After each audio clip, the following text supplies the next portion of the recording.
Assalamu alaikum wa rahmatullahi wa barakatuh. Alhamdulillahi rabbil alamin, wassalatu wassalamu ala nabiyina Muhammad wa ala alihi wa sahbihi ajma'in. Paqja, mëshira dhe bekimet e Allahut qofshin me ju. Falenderimet tona si gjithmonë janë për Allahun, Zotin e botëve, ndërsa përshëndetjet janë për Zotrinë e njerëzimit, për Muhamedin, familjen, shokët dhe gjithë ata që e ndjekin rrugën e tij deri në amshim.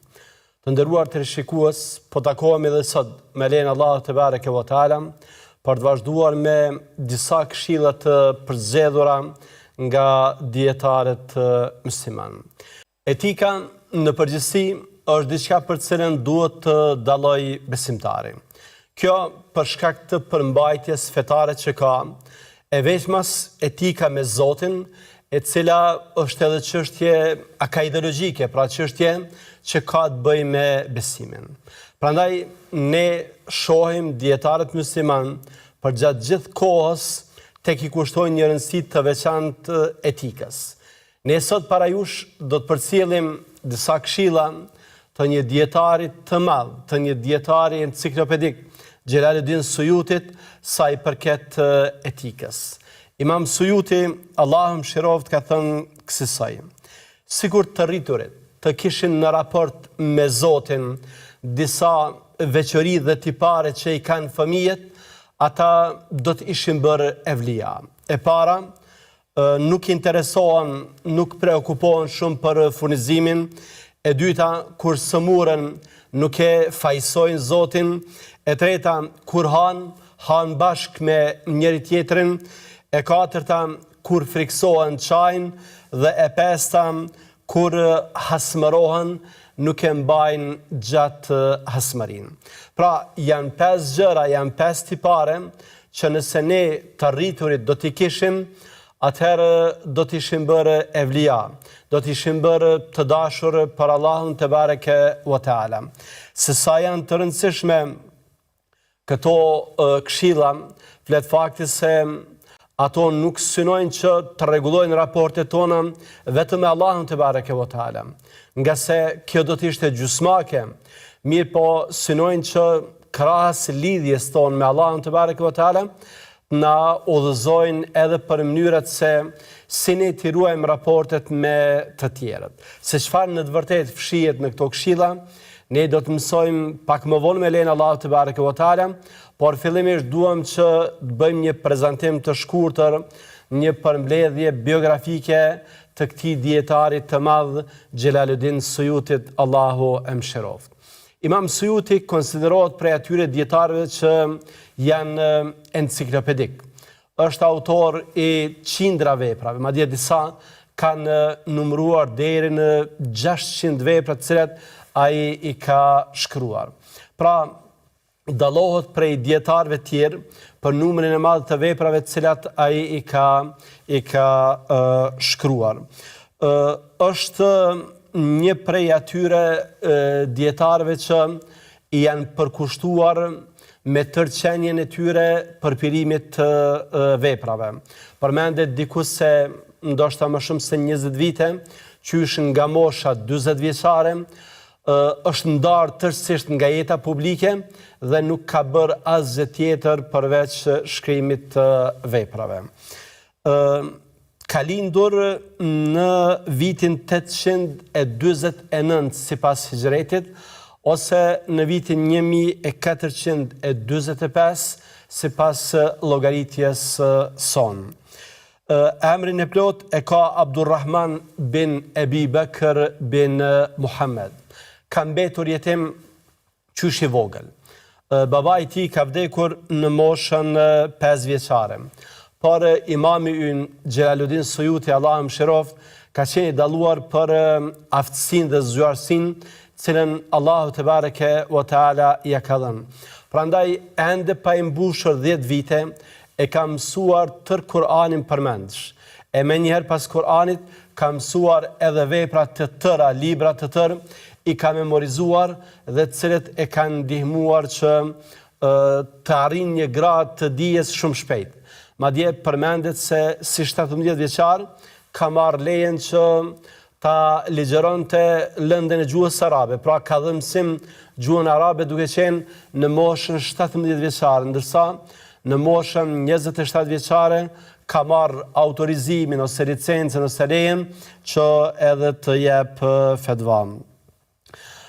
Dietarët kanë përmendur se Imam Xhelaluddin Suyuti, Allah më shiroft, ka pasur disa raporte, nëse mund t'i quaj paksa të ashpra, me disa bashkohës të tij, me disa dietarë të kohës, prandaj kjo e ka bërë që ai të izolohet dhe t'i kushtohet përkushtohet shkrimit të veprave, duke lënë pas vete kështu një korpus të madh të veprave të çmuara, veprave kapitale, siç janë për shembull mesin e tyre El-Itqan fi ulumil Quran, pastaj librat El-Jami'u Sagir, El-Jami'u Kebir, pastaj librin tefsir Ad-Durrul Manthur fi Tafsir bil Ma'thur, pastaj librin Hadith Ad-Dibaj ala Sahih Muslim ibn Hajjaj, pastaj libri tjetër në hadith Asbabu Wurud al-Hadith, pastaj libri në shkencat kuranore Esraru Tertib al-Quran,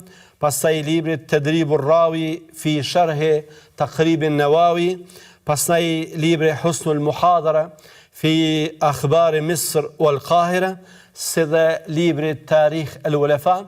Pra janë disa libra që neve që i përmendëm sa për ilustrim, ndryshe ashtu edhe siç përmendëm Imam Suyuti, Allah më shiroft, ashtu si disa biograf kanë përshkruar, kam parafërsisht 600 libra të cilat i ka shkruar gjatë jetës tij.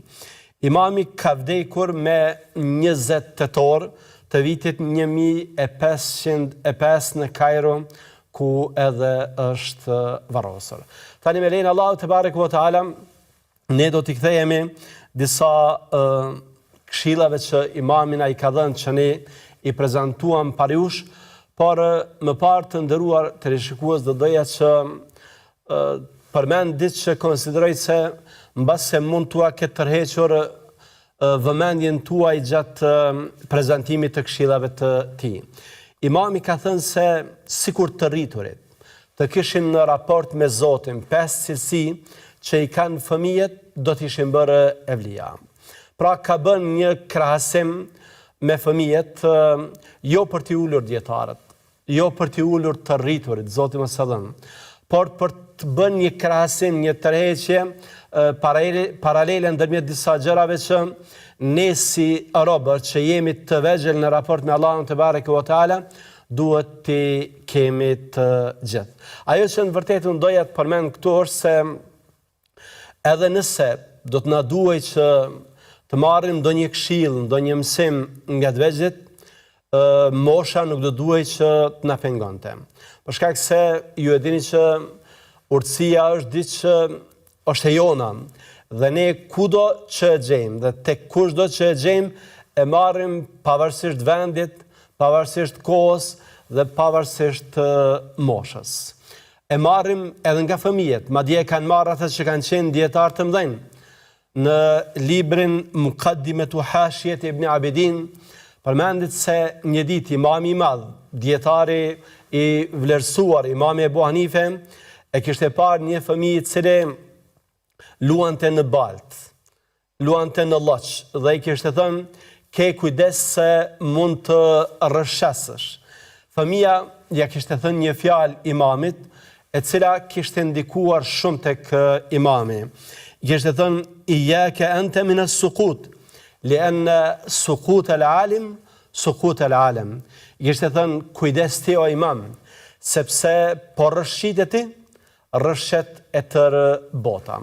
Pra, po gaboj dietari, atëherë pasojat e gabimit të tij do t'i vuan një ummet i tërë.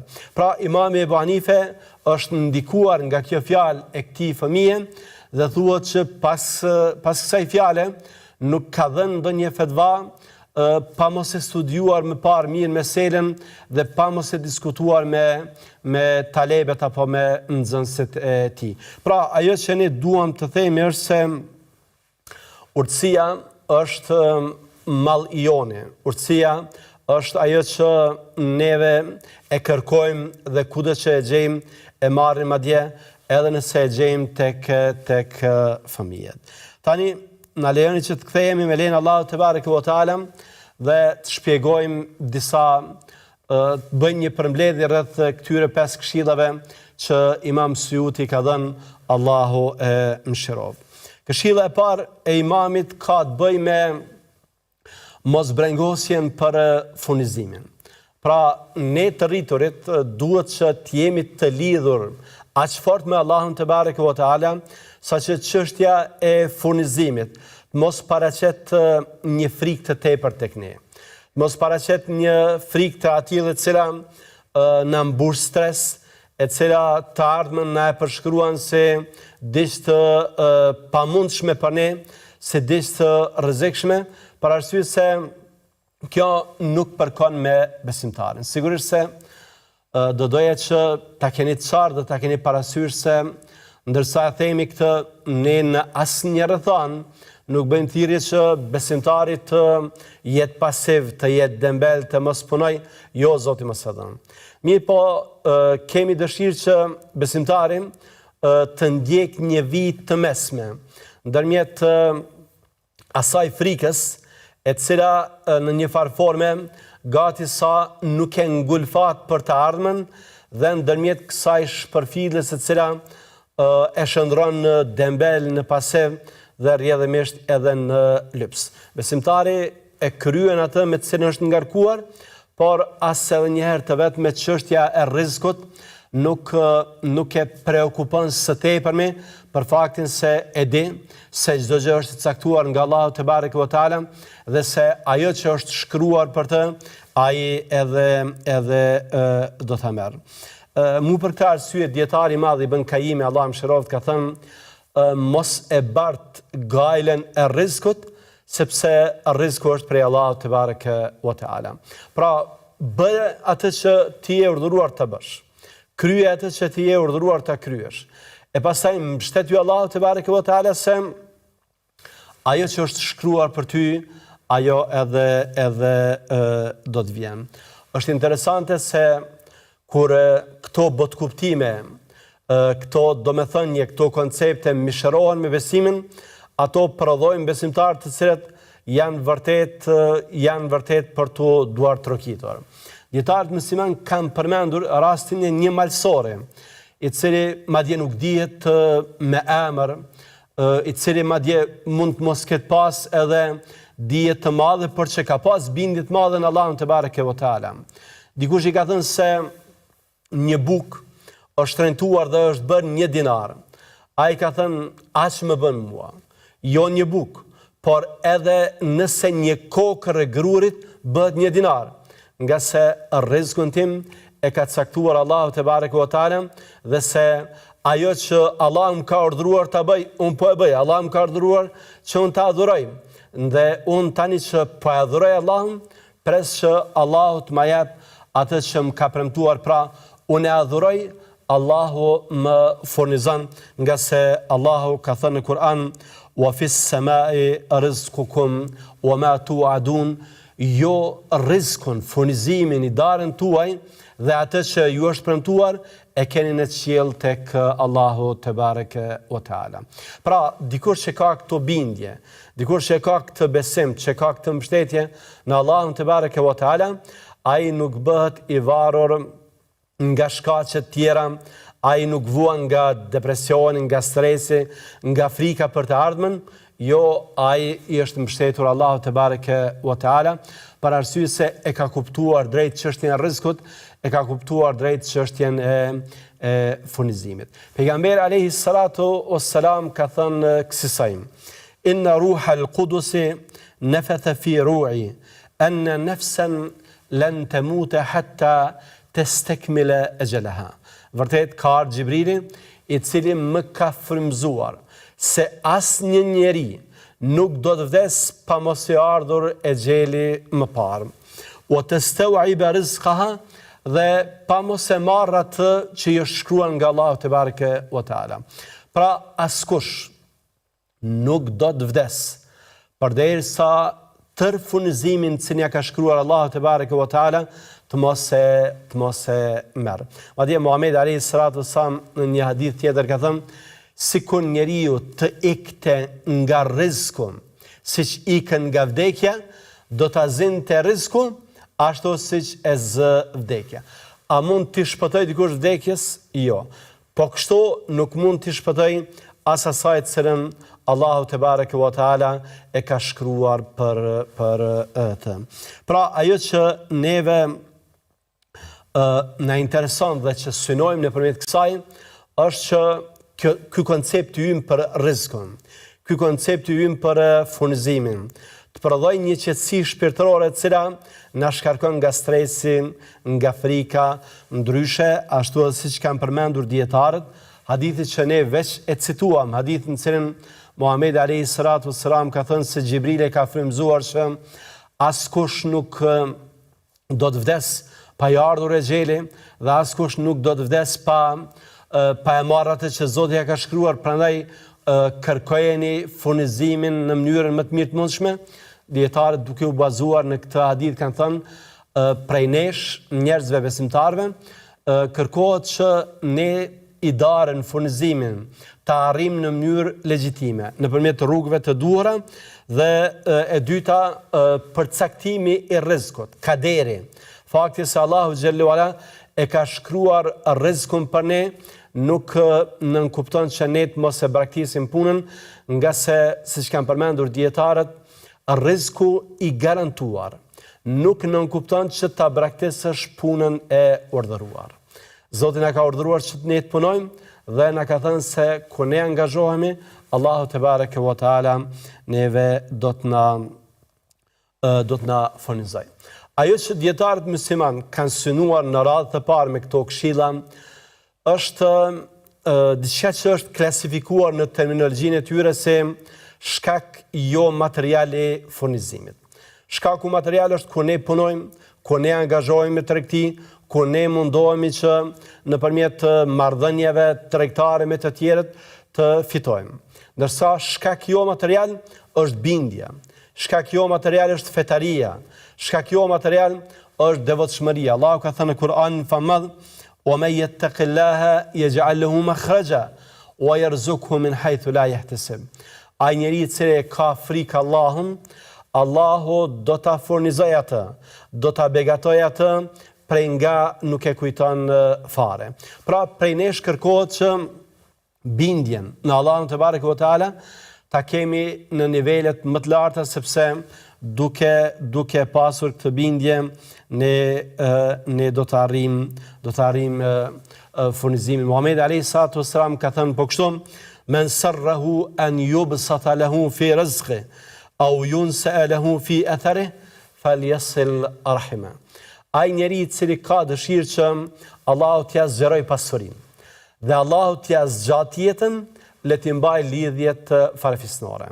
Pra në qoftë se ne kemi një raport të mirë me farefisin, atëherë kjo mund të ndikoj që Allahu te bareke ve teala neve të na zgjeroj pasurinë dhe të na i shtoj të mirat. Pra bëhet fjalë për një lidhje të fuqishme me Allahun te bareke ve teala. Shkaqet jo materiale janë ato që na lidhin fuqishëm me Allahun te bareke ve teala, na bëjnë deri në atë nivel që, siç na ka thënë Muhamedi alayhi salatu wassalam, sikur ju të mbështetet sinqerisht në Allahun te bareke ve teala, Allahu do t'ju furnizonte juve ashtu siç ju furnizon zogjt, të cilët gdhin në mëngjes me barkun e zbrazët, ndërsa kthehen në mbrëmje në strofullin e tyre me barkun plot. Pra në qoftë se ne kemi bindje në Allahun te bareke ve teala, në qoftë se ne kemi këtë lidhje me Allahun te bareke ve teala, atëherë Allahu do të na furnizojë prej nga nuk e kujtojmë fare. Dhe prej nesh kërkohet që besimi ynë të reflektojë, bindja jonë në Allahun te bareke ve teala të reflektojë dhe ne të mbështetemi në të sinqerisht. Do të bëjmë, të nderuar vëllezër, një pauzë të shkurtër me lejen e Allahut te bareke ve teala, për të vazhduar më pas me këshilla tjera të cilat kanë një ndërlidhje interesante ndërmjet vete dhe të cilat, siç tham, na mundsojnë që edhe në raport me Allahun te bareke ve teala, por edhe në raport me njëri tjetrin, të kemi një etik, një sjellje e cila vërtet ka rëndësi nga se na bën që të jemi përfaqësues dinjitoz të fesë sonë të qëndroni me ne.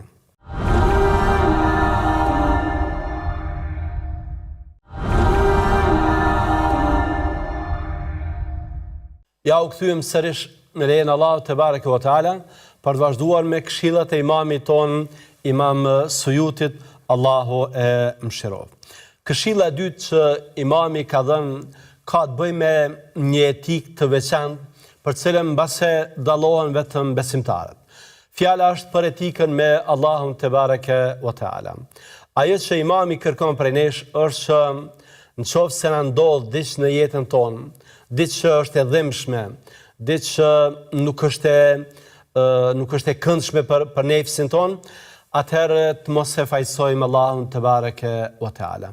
Pra, prej nesh kërkohet që në raport me Zotin të kemi një etikë e cila edhe bindjet, por edhe shprehjen na e bën të veçantë.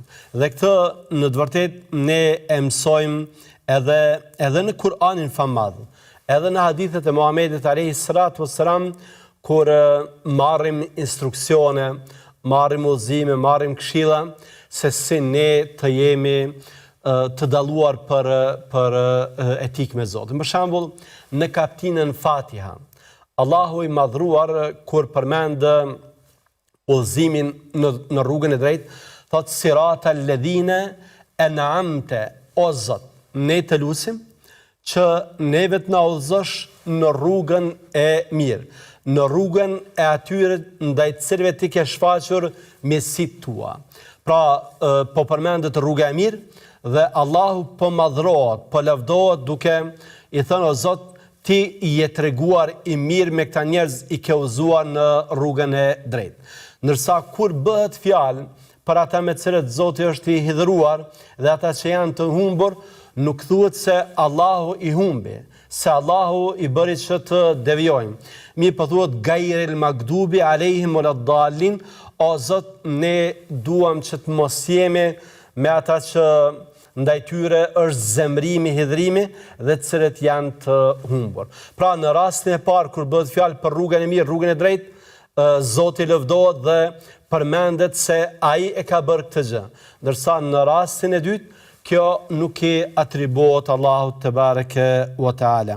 Nga se kështu Allahu na mëson, kështu na ka mësuar të dërguarit e tij. Për shembull, Ibrahimi alayhi salam ka thënë, kur unë të sëmurëm, Allahu më shëron. Wa idha marid fa huwa yashfin, kur unë të sëmurëm, Allahu më shëron. Edhe pse sëmundja është prej Allahut nga së është sprov, megjithatë Ibrahimi alayhis salam nuk ja ka atribuar Allahut xhelle wala sëmundjen, por ja ka atribuar vetes së tij, ndërsa shërimi që është i mirë ja ka atribuar Allahut te bareke ve teala, dhe ashtu siç kanë thënë dietarët, kjo nëse flet për diç, flet për edebin, flet për etikën, flet për edukatën që besimtari duhet ta ketë me Allahun te bareke ve teala. Po kështu në kapitullin Kehf, Allahu duke na folur për Musa alayhis salam, thot përmend Musa alayhis salam i cili harresën nuk ja atribuon Allahut, thot wa ma ansani illa shejtan, mua djalli mallkuar më bëri që unë të harroj. Pra, harresën diçka që nuk është e mirë, nuk ja ka përshkruar Allahu xhelle wala, por ja ka përshkruar djallit mallkuar. Në këtë kapitull, Allahu xhelle wala ka përmendur edhe Khidrin alayhis salam, i cili kur flet për anijen dhe veprimin që e bën duke shpuar atë, thot fa arad an uibaha, unë isha ai që desha ta dëmtoj këtë anije në mënyrë që mbretjet të mos e merr. Ndërsa kur flet për zbulimin e atij thesarit, nga i cili varej e ardhmja e dy djermoshave, thot fa arada rabbuk an yablugha ashuddahuma, ishte Zoti yt Allahu ai i cili deshi që këta fëmijë ta gjejnë këtë thesar kur ta arrin pjekurin e vet. Pra, kur është në pyetja ania dhe veprimin të cilin e ka bërë Hidri alayhis salam, ja ka përshkruar vetes së tij.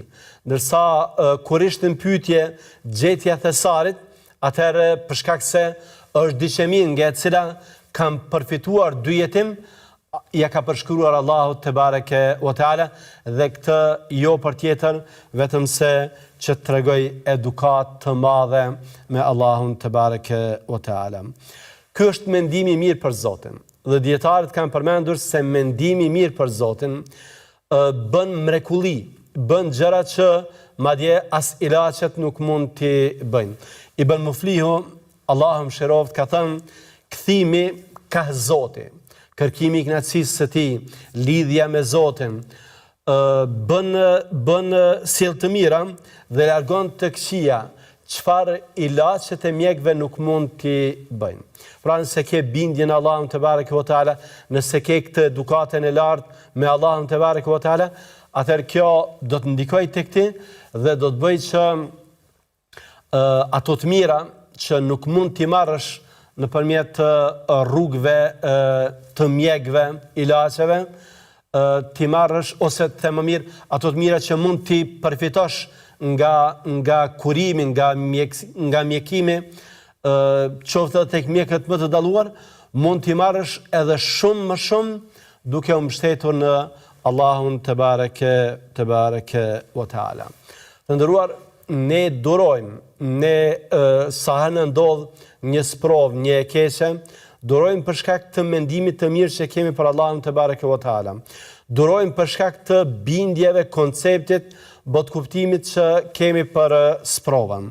Sprova, qoftë edhe sëmundje në trup, nuk është dëshmi se dikush është i përdal ose është në rrugën e gabuar. Nga se Muhamedi alayhis salam ka thënë: kur Allahu ta doj dikë, Allahu e sprovon. Pra sprova jo detyrimisht tregon se dikush është në rrugën e keqe, përkundrazi. Ajo tregon tek besimtari më shumë se ai është i dashur i Allahut xhallahu ala se sa çdo gjë tjetër. Durojmë nga se përdorim ka shpërblim të madh. Ka shpërblim të atill që i shlyen mëkatet. Muhamedi alayhis salam ka thënë: nuk ndodh që besimtari ose besimtarja të sprovohen në shëndetin e tyre, në familjen e tyre, në pasurinë e tyre, e që të mos e takojnë Allahun te bareke ve teala të pastër nga gjitha mëkatet. Pra, ato sëmundjet e vazhdueshme, ato belat e vazhdueshme që ndodhen, ato sprovat e vazhdueshme që ndodhen, ato në të vërtetë kanë efekt që na pastrojnë nga mëkatet. Prandaj një besimtar që sprovohet vazhdimisht, ai pastrohet nga mëkatet derisa të mbetet i pastër tërësisht dhe tek Allahu te bareke ve teala të del pa bër as edhe pa pasur as edhe një mëkat vetëm. Për këtë arsye Muhamedi alayhis salam ka thënë që në ditën e llogarisë besimtarët të cilët nuk kanë qenë sprovuar, kur të shohin se çfarë shpërblimi kanë besimtarët e sprovuar, do të donin që madje mishi i tyre në këtë botë të ishte prerë me gërshër. Pra, kishim përjetuar sprova të atilla deri në masakrim, nga se kur shohin çfarë shpërblimi kanë pasur besimtarët e sprovuar, edhe ata janë privuar prej këtij shpërblimi, do donin që sikur në dynja të kishin pas sprovat dhe belat më të mëdha. Këshilla e tretë që Imam Suyuti na jep, Allah mëshiroft, ka të bëjë me solidaritetin me të tjerët. Ai thotë se ne duhet ta ndjekim atë praktikën e fëmijëve të cilët kur han bashk. Në të vërtetë ngrënia bashk ose ndarja e ushqimit me të tjerët është moral i lartë i Islam, cilët i kanë kushtuar rëndësi edhe Kur'ani edhe Sunneti. Ka shumë arsye pse ne duhet ta ndajmë ushqimin me të tjerët. E para se po e ndam nuk është se do të vdesim urie, nga se Muhamedi alayhis salam, siç është vërtetuar në hadith të saktë, ka thënë ushqimi i një personi i mjafton 2 personave. Dhe ushqimi 2 personave i mjafton 4 personave.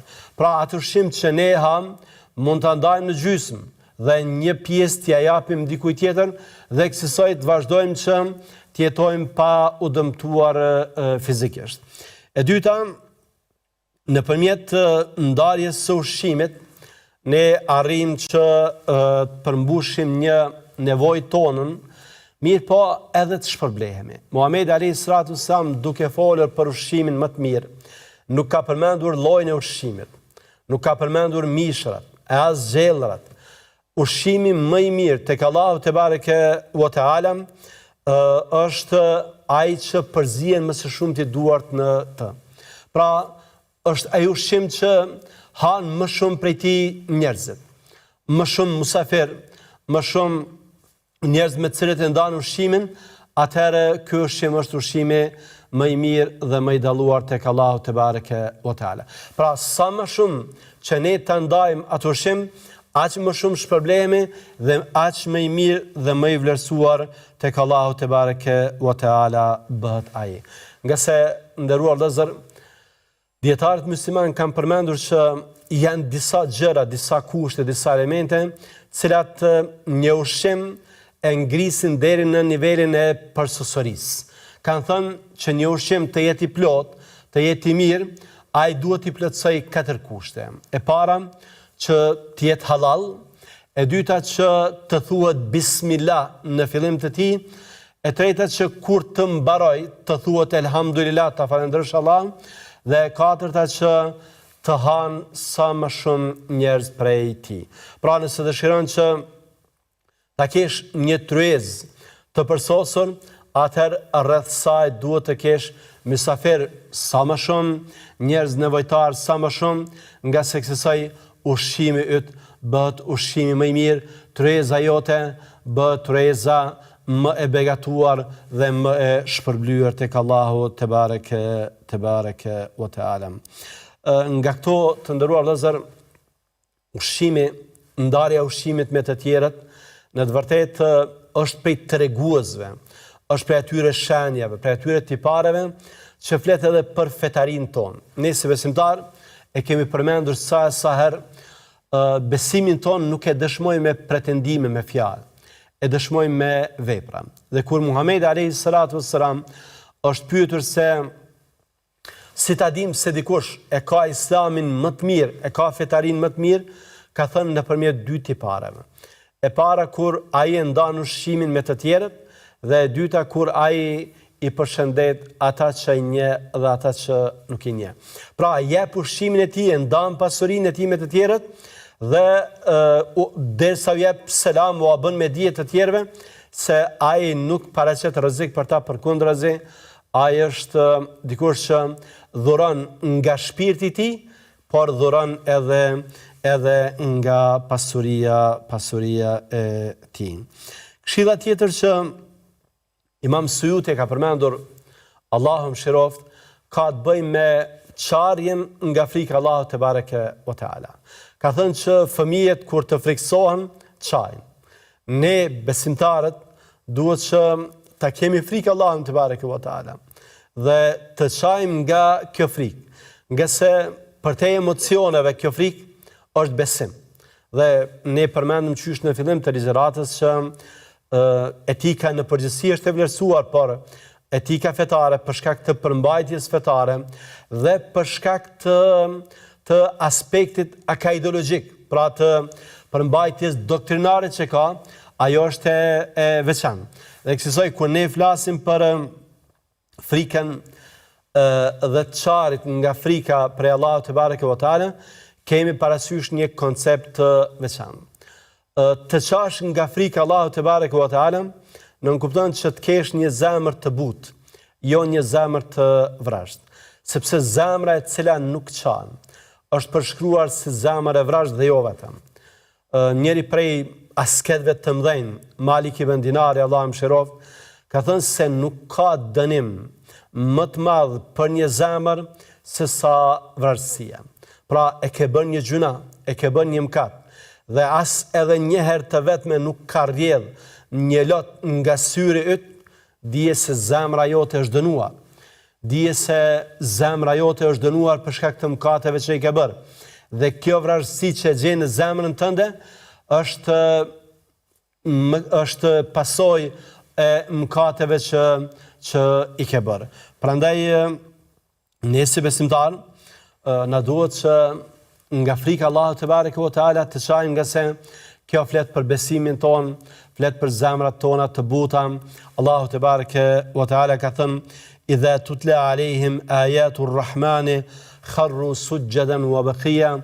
Kur besimtarëve të mirë t'ju lexohen argumentet e Allahut te bareke ve teala, atëherë ata për ulen në sejdë duke qarë, pra nuk janë të vrajshë, nuk kanë zemra të vrajshta, përkundrazi janë besimtarë me zemra të buta, të cilët çajnë nga frika Allahut te bareke ve teala, dhe për këtë vepër ata, siç edhe janë premtuar, do të shpërblehen tek Allahu te bareke ve teala.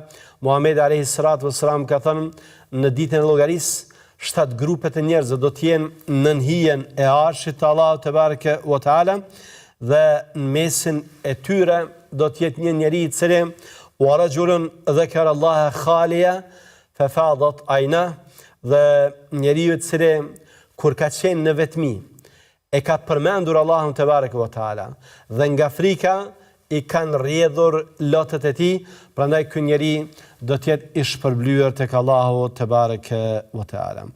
Këshilla e fundit që imami e ka dhënë është që ne, ashtu siç të veçlit nuk mbajnë inat me njëri tjetrin, edhe pajtohen pas një hasmërie që ju ka ndodhur, po kështu edhe ne të rriturit duhet të pajtohemi me njëri tjetrin. Madje ne kemi arsye dhe shumë nga se e kemi motiv besimin ton.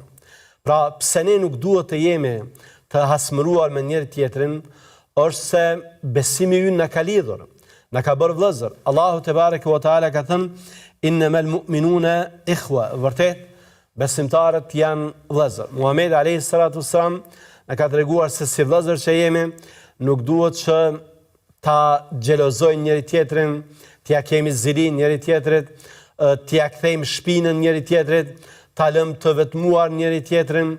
Jo, ne duhet që ta përkrahim njëri tjetrin, dhe ne nuk duhet që ta bojkotojmë njëri tjetrin më shumë se 3 ditë. Ka thënë Muhamedi alayhi salatu wassalam: "La yahillu li muslimin an yahjura akha fawqa 3." Nuk i lejohet një besimtari që ta braktisë vëllain e tij më shumë se 3 ditë. Yaltaqiyani fayasuddu hadha wa yasuddu hadha wa khayruhuma alladhi yabda'u bis-salam. Takohen në rrugë, ky ja kthen shpinën vëllait, ky ja kthen shpinën vëllait. Kështu nuk duhet të jenë besimtarë. Prandaj ka thënë Muhamedi alayhi salatu wasallam që ai i cili e merr nismën e pajtimit është më i miri. Pra ai i cili e sheh vëllain e tij me cilin ka pas një problem, nuk janë pajtuar për një çështje të caktuar, janë hidhruar me njëri tjetrin, nuk kanë folur me njëri tjetrin, ai i cili në moment kur e takon e përshëndet me selam, pra ofrohet për të pajtuar me të, ai është më i miri. Për këtë arsye, të nderuar vëllezër, ne nuk guxojmë që ta bojkotojmë njëri tjetrin, për faktin se bojkotimi është i gabuar, dhe pajtimi ndërmjet nesh është ajo vepra e cila, madje në terminologjinë profetike, ka vlerë më të madhe se agjerimi, namazi dhe sadakaja vullnetare. Ka thënë Muhamedi alayhi salatu wassalam kësaj: "Ela ukhbirukum bi afdala min darajati as-siyami was-salati was-sadaqa." Atë ju rrëfej për ditë që është më e mirë se grada e agjerimit vullnetar, e namazit vullnetar, e sadakas vullnetare. Tham po, tha salahu dhatil bejn, fe inne fesade dhatil bejn, hi el halika. Tha pajtimi ndërmjet jush, sepse prishja e raporteve, hasmëria, zemrimi, hidhrimi, shkputja raporteve, është rrojse. Si qëndron në një verzion tjetër, la aqulu tahliku ash-sha'r, walakin tahliku ad-din, nuk po them se ky raport i prishur ndërmjet jush është brisk rroje për kokën, por është brisk që rruan fen tuaj. Pra ne duhet të pajtohemi nga se prishja e raporteve ndërmjet nesh është brisk me të cilin feja jon rrezikon që të mos ketë efekt. Ajo me të cilën të nderuar vëllezër do doja ta përmbyll këtë mesazh është fjala e imamit të madh, e dietarit të sunetit, imamit të njohur Ahmed ibn Hanbelit, i cili ka thënë kësaj: çfarë dobi e ke në qoftë se vllai yt për shkak tëndin shkon në zjarrin e xhehenamit. Pra, derisa jemi në këtë botë, fale vllain tënd, pajtohu me vllain tënd dhe mos lejo që ai për fajin tënd të shkoj në ferr. Të nderuar vëllezër, nga këto këshilla të Imam Suyutit, ne kuptuam se për të qenë i dashur i Allahut xhallahu ala, për të qenë evlija i Allahut xhallahu ala, duhen vepra. Madje duhen vepra të cilat e rregullojnë lidhjen tonë me Allahun te barek ve taala fillimisht, e pastaj edhe lidhjen tonë me njëri tjetrin. Vetëm kësaj mund të jemi evlija të Zotit, vetëm kësaj mund të jemi fetar të vërtet, vetëm kësaj mund të jemi besimtar të sinqert dhe mund ta përfaqësojmë fen tonë në mënyrën më të mirë të mundshme. Allahun e lutim që Allahut na mundsoj të jemi në dobi të tjerëve, të largojmë urrëtitjen, smirën, xhelozin prej nesh. Allahun e lutim që Allahut na falë për gabimet dhe lëshime dhe Allahut na ketë nën kujdesën dhe mbrojtjen e tij. Assalamu alaikum wa rahmatullahi wa barakatuh.